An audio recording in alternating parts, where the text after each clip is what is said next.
It's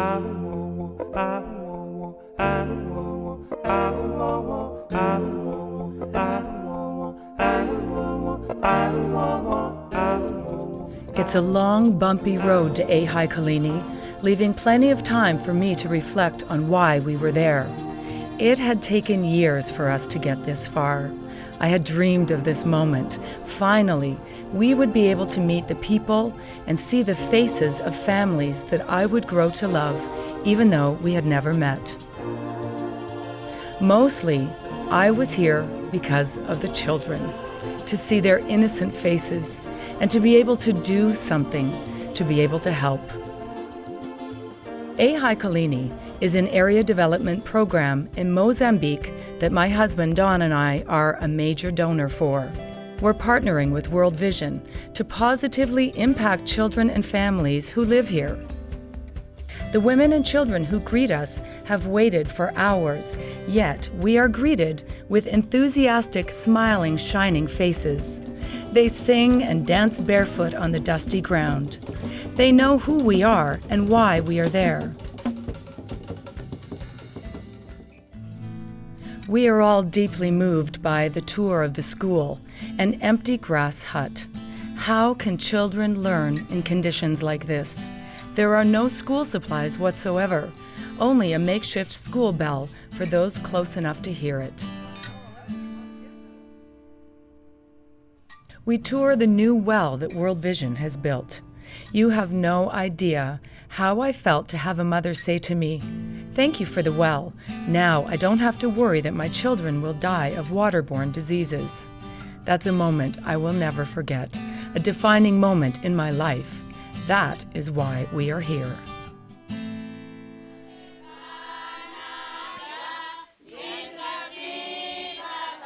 I couldn't help but cry when I heard the song they had written for us as we were leaving. The whole visit was far too short. The best part, by far, was talking to the people and playing with the children and meeting the mothers and families who are so loving and kind and happy and welcoming to us. We're happy to share it with our good friends, Brian and Laura Coons. I'm really humbled by their strength. It's amazing how people have such a positive attitude despite the lack of material things.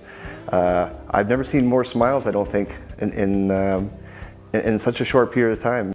The whole trip, right from the beginning, from the first time I got to interact with people right to the end, the whole experience was just amazing, amazing. The next day, we were able to tour another area development program called Chemulini. World Vision has been working here for about a decade. The success of the program is obvious. When we saw this school, it was in sharp contrast to the straw hut of Kalini. This one had desks, a floor, windows, school supplies, books, and children acting out drama skits to teach each other about HIV/AIDS.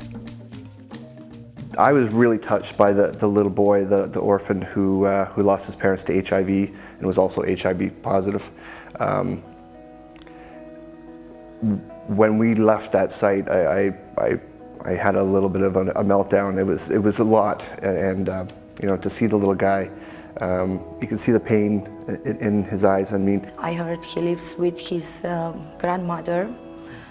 He's 11 years old, and he's HIV positive. And I had a few encounters with him, and he never smiled once. And I wish I could make him smile. It just makes me really appreciate what World Vision does in teaching awareness of HIV, and it's incredible to see the youth discuss it and do skits about it, and which seems to be a great way of conveying the message, because that should never happen to a child. Artemisa is a mother of 7 children. She is HIV positive. Her husband has recently died of the disease. She and her 7 children used to live in this straw hut with holes in the walls and nothing on the floor. Through World Vision, Artemisa and her children now have a roof over their heads. They have mosquito nets to sleep under, dishes, livestock. This is something to aspire to.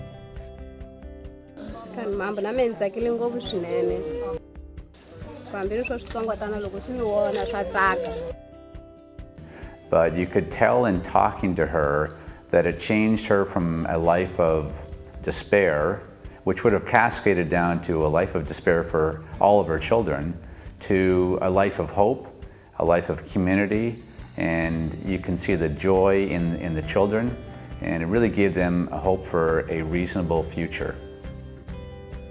Another program we learned about is the Community Care Coalition, where women in the community volunteer and work with World Vision to identify and assist people in need.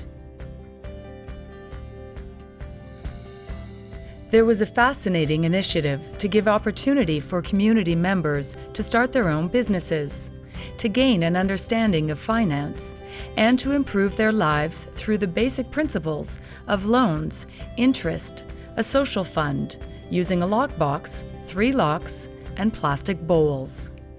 A dance party broke out when Dawn donated to the social fund.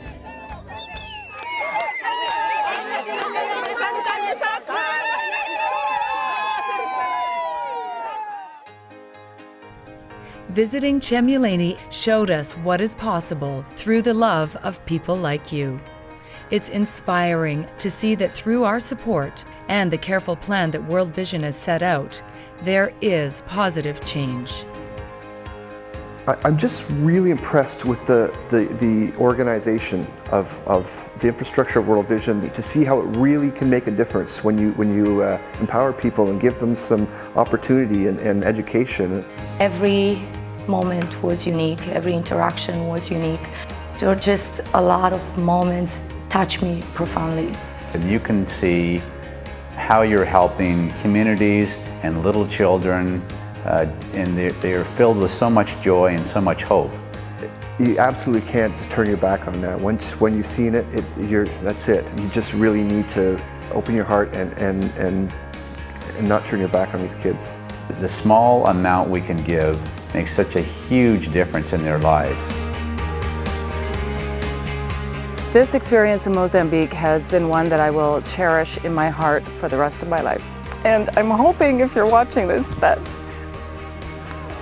you'll be able to share in the dynamic energy of this by really understanding what it is that World Vision does and how much help and how much good work they're doing for the people around the world.